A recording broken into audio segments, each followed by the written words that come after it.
Tonight on Second Take, we celebrate Africa's most consistent overachievers, not in service, not even in integrity, but in audacity. These are the men who looked at public office, state resources, and national suffering and said, "Mine. This is not a courtroom. This is not a trial. This is a mirror." Welcome to Corrupt Individuals of the Year, where accountability finally shows up, even if justice didn't. This is Second Take.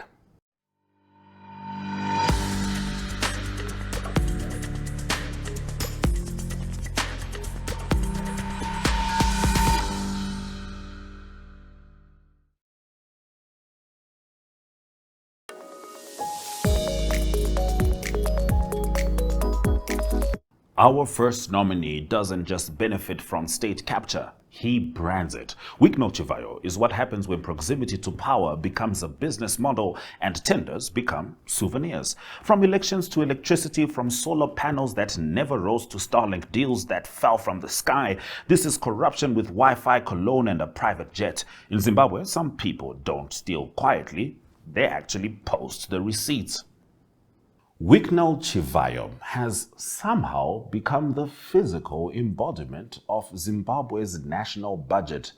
Bloated, flashy, completely unaccountable, and suspiciously offshore.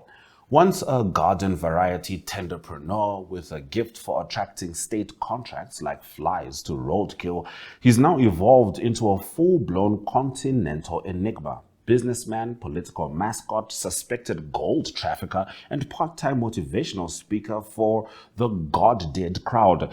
At the heart of his empire is a mysterious business model that seems to rely less on delivering services and more on delivering briefcases.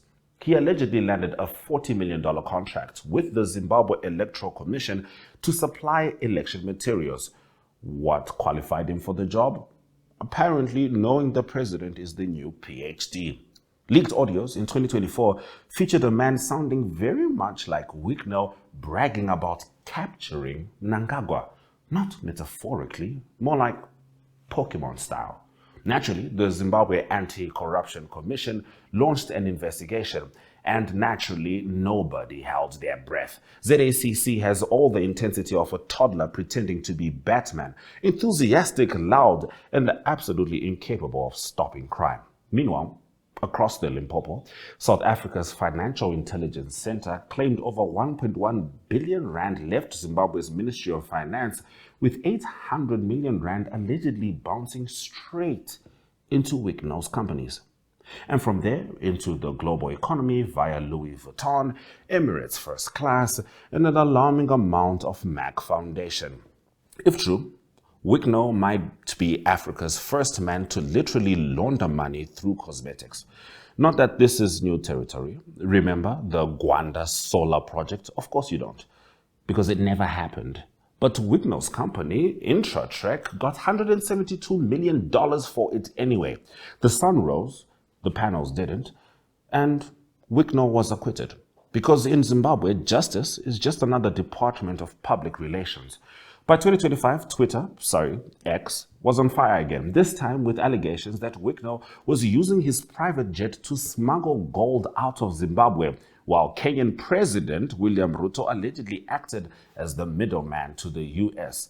It's like Narcos, Harare edition, except nobody's sure if it's satire or a documentary. Al Jazeera's Gold Mafia says it's the latter. Wigno says it's haters. Mnangagwa says, if you lost money, report him to the police. Which in Zim speak is code for, thanks for your donation. Then came the Starlink saga.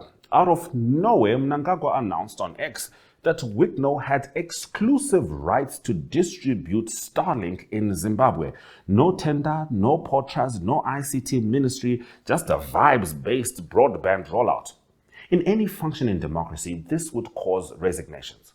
In Zimbabwe, it just causes another Instagram post of Wigno posing with Elon Musk's Wi-Fi. His proximity to Mnangagwa is less of a rumor and more of a recurring feature on state TV.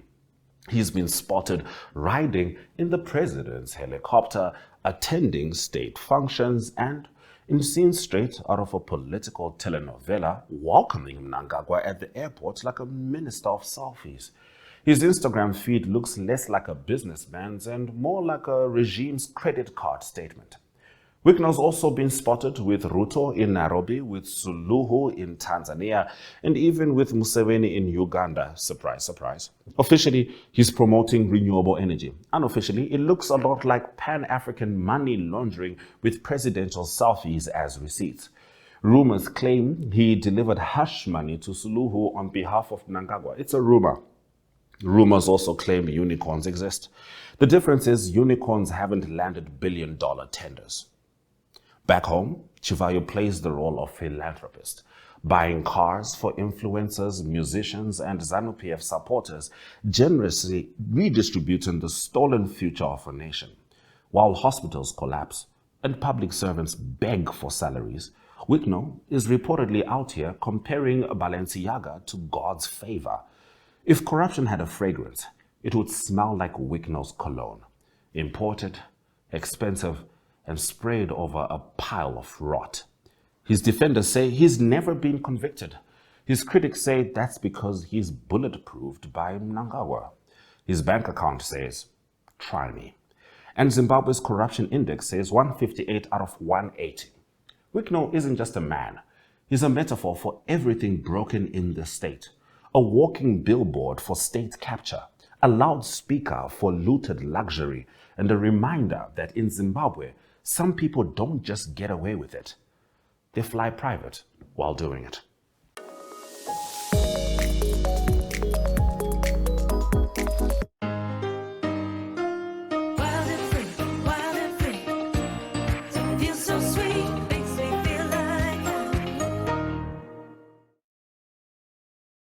Next up, corruption by inheritance. Because why steal the state when you can simply inherit it? General Muhoozi Kainerugaba isn't just Uganda's defense chief, he's a dynasty warming up in uniform. Tweets as threats, power as birthright, and repression as family tradition. This isn't governance, it's succession planning with a Twitter account. In the land of the Pearl of Africa, politics is no longer a contest of ideas, but a family heirloom passed down with military fanfare and a Twitter password. Enter General Muhoozi Kainerugaba, Museveni's son, Uganda's defense chief, and social media's most erratic warlord in waiting. While the president insists that he isn't grooming anyone, Muhoozi's rise is less subtle than a drumline in a library. After assuming command of the Uganda People's Defense Forces in 2024, he became the crown prince of repression, wielding surveillance units like toys in a sandbox and crafting policies that sound like a bad Netflix script. Civilians tried in military courts, opposition figures monitored by elite units, and vague laws signed with bold pens. If Museveni is Uganda's father figure, Muhoozi is the impatient son standing in the corner, warming up the dictatorship before his turn on the throne. His infamous 2023 tweet threatening to behead opposition leader Bobi Wine reads like Shakespeare rewritten by a warlord with bad Wi-Fi. Yet the silence from state institutions was deafening. A wink and a nod from a system where accountability is on indefinite leave. Uganda's civil society now operates like a prisoner on parole, watched, restrained, and occasionally beaten for good measure. Even the judiciary, once the last thread in the tapestry of democracy, yes, we avoided that word before, is now used to justify Museveni's whims, like allowing military trials for civilians, because civilian courts were apparently too merciful. The Constitutional Court's dissent now lives in exile, much like the opposition. Uganda's democracy isn't dead, it's sedated, tube-fed, and occasionally wheeled out for election season to wayward diplomats. And Muhoozi? He's the anxious heir rehearsing in full uniform, tweeting threats while waiting for dad to finally give him the keys.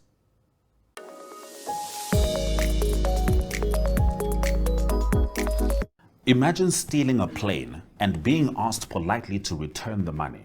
In Equatorial Guinea, accountability comes with payment options. Ruslan Obiang-Tue didn't just sell a national aircraft. He exposed how justice works when the accused shares a surname with the president. 6 years in prison on paper, 0 years in practice, justice. But, make it negotiable. Equatorial Guinea has always been a pioneer in redefining what counts as normal. And this week's episode stars Ruslan Obiang-Tue, one of President Teodoro Obiang Nguema Basogo's many sons. On August 27, a court sentenced Ruslan to 6 years in prison for secretly selling an ATR 72-500 aircraft belonging to Sabre Intercontinental, the national airline, to Spain's Bitter Technic. Then, naturally, he kept the money. For most countries, this would be a national scandal. In Equatorial Guinea, it's Tuesday. The real twist? Ruslan doesn't actually have to serve a day in prison, not if he repays Sabre about $250,000, adds some damages, and tops it off with a modest fine to the state.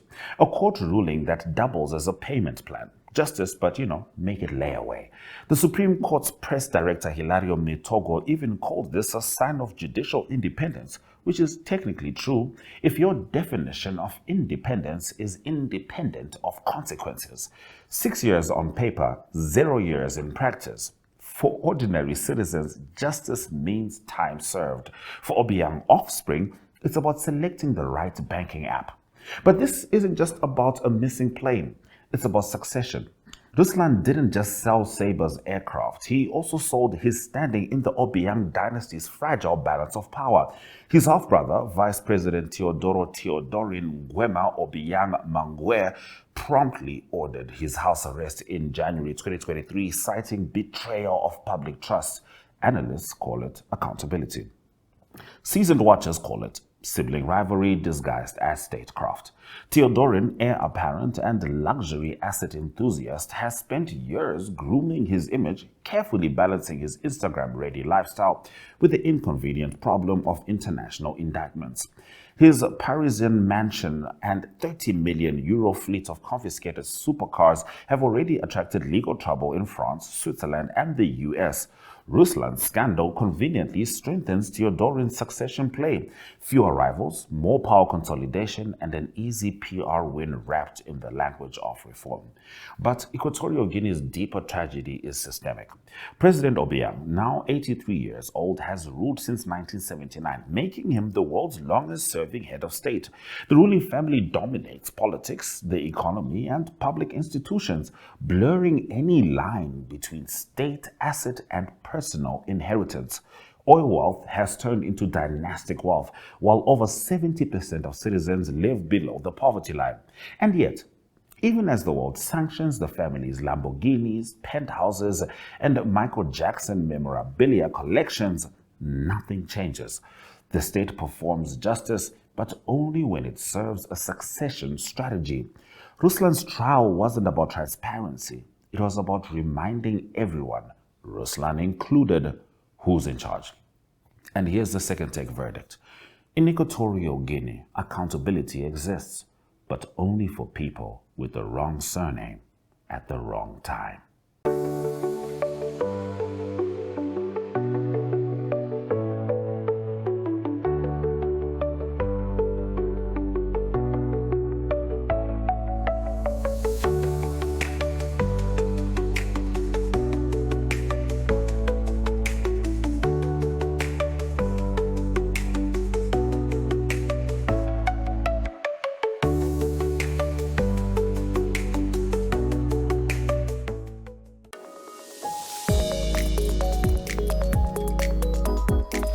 Our final story is proof that corruption doesn't always hide. Sometimes it drives past you with custom plates. Oil. Emmanuel Mulunga turned Namibia's national oil company into a loyalty program for the well-connected, leaving behind debt, diesel, and disbelief. But unlike elsewhere on the continent, this story ends not with silence, but with arrests, court dates, and consequences. This is what happens when institutions still work. If corruption had a fragrance, Namcor's Windhoek headquarters would smell like diesel and designer guilt. For nearly a decade, Emmanuel Ims Mulunga drove Namcor from a modest state-owned petroleum distributor to a multi-million-dollar playground for the well-connected. And drive he did, in multiple luxury vehicles bearing the custom number plates. Oil. That's not satire. That's a registered fact. In Namibia, a country with functioning courts, real investigative journalists, and civil society that actually bites, this level of blatant self-branding was either impressively brazen or a midlife crisis in motion. Namcor's revenue ballooned from 610 to 7.4 billion Namibian dollars under Mulunga's watch, but so did its costs. Profit?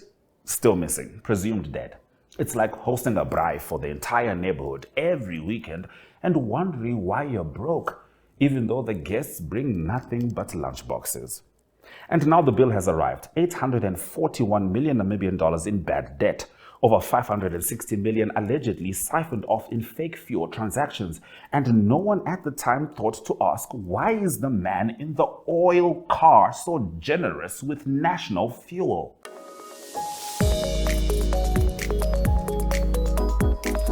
On July 8, 2025, the Anti-Corruption Commission, ACC, Namibia's not-so-silent sentinels of state accountability, decided they'd had enough of oil oligarchs with charm, chains, and unexplained credit lines. 5 arrests were made, including the flamboyant Mr. Oil himself and his supply and distribution sidekick Cedric Willemse, who seems to have missed every class on the art of subtlety because these are the TikToks he was making. Thank you. Thank you.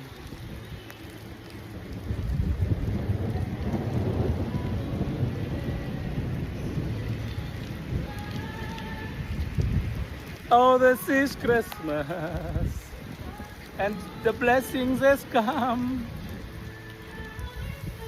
This will be a good year, 2025. Watch out, I'm coming.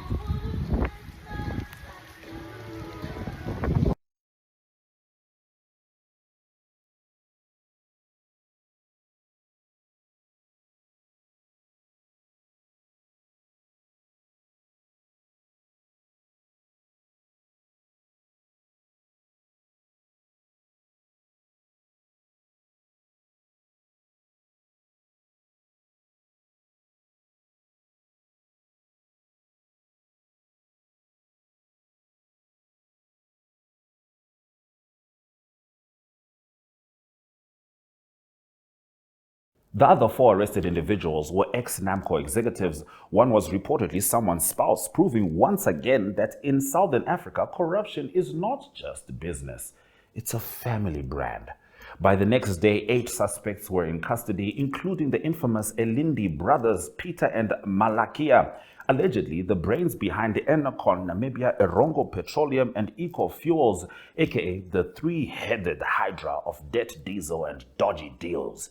These companies reportedly received truckloads of petroleum product on credit and repaid Namibia with silence. This wasn't just a blip. It was an industrial-scale looting facilitated by men who knew which government phone lines to call and which approval processes to ignore.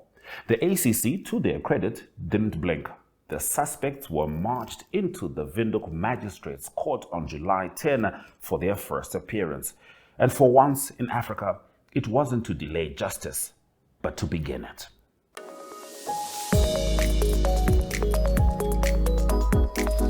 Let's be honest. Emmanuel Mulunga didn't fall from grace. He slipped on his own ego and landed in a labor court file after an unauthorized $6.7 million payment for an Angolan oil block, which he made like a man using state funds as monopoly money. The ACC investigated him and astonishingly cleared him of criminal intent. Apparently, trying to be patriotic while ignoring board procedures is now an acceptable defense. Then came the purchase of Enocon Namibia's fuel assets, despite the company owing Namco more than 300 million Namibian dollars. That was the final straw. Namco fired him in August 2024, just one day after a disciplinary panel cleared him on technicality. Timing much? Mulunga wasn't having it. He challenged his dismissal, claiming he was unfairly tossed out. On the 5th of June, however, an arbitrator ruled in his favor, sort of. Namco's counterclaims were thrown out and they were ordered to pay 4,000 Namibian dollars in costs. 4,000 bucks. That's less than the price of fuel for one of his oil cars. But Namibia is not your average post-colonial state with a justice pending tattoo. This is a country where you can actually get convicted for stealing fuel, not just promoted to deputy minister. With a constitution that still means something and an ACC that doesn't fear luxury lawyers, this scandal isn't going away. The prosecutors came prepared. The suspects arrived stunned. Even the fuel receipts were better documented than some campaign budgets. The ACC sting operation was not a publicity stunt. It was accountability on wheels. The public saw arrests, not press conferences. They saw headlines with names, not unnamed senior officials. In Namibia, corrupt elites can't just retire in Dubai with a diplomatic passport and a weak heart. They face courtrooms. They face questions. They face citizens who remember. And they face real consequences, unlike the fuel they supplied, which disappeared without ever facing customs.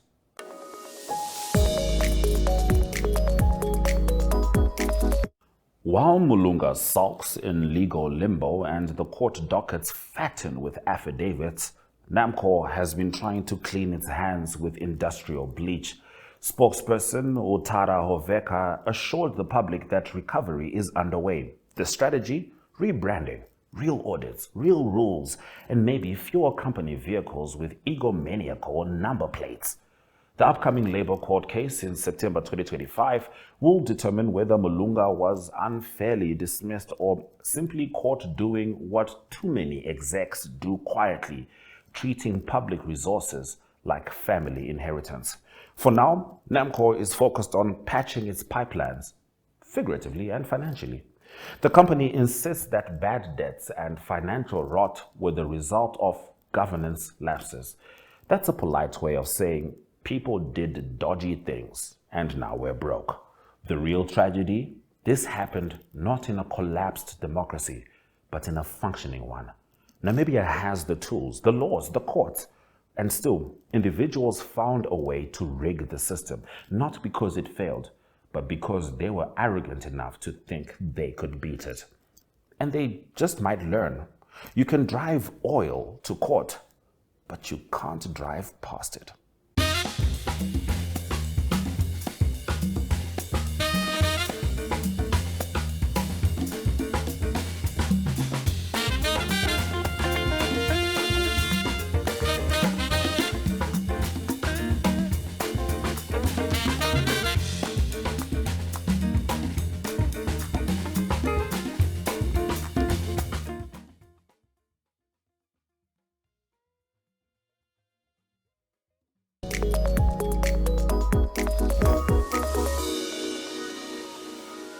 These men didn't all steal the same way, but they stole with the same confidence. Confidence that systems would bend, institutions would blink, and citizens would forget. Some are protected by presidents, some by surnames. Some thought they were untouchable. Tonight's lesson is simple. Corruption thrives in silence, but it survives on memory. And Second Take remembers. And we certainly hope that you remember us as you enjoy your holidays. Good night.